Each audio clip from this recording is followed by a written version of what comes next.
Friends ఇప్పుడు చూస్తున్నది Srisailam dam.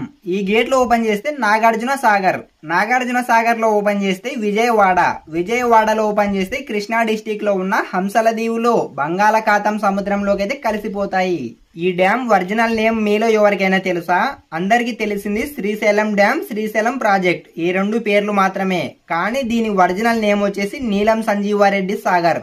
ఈ డ్యామ్ ని 1963లో నెహ్రూ గారు శంకుస్థాపన చేసి 1983 నాటికి కంప్లీట్ అయ్యింది. ఇది కంప్లీట్ అవ్వడానికి టోటల్ గా 20 ఇయర్స్ అయితే పట్టింది. ఈ డ్యామ్ కట్టేటప్పుడు నీలం సంజీవారెడ్డి మన సీఎం గా ఉన్నారు.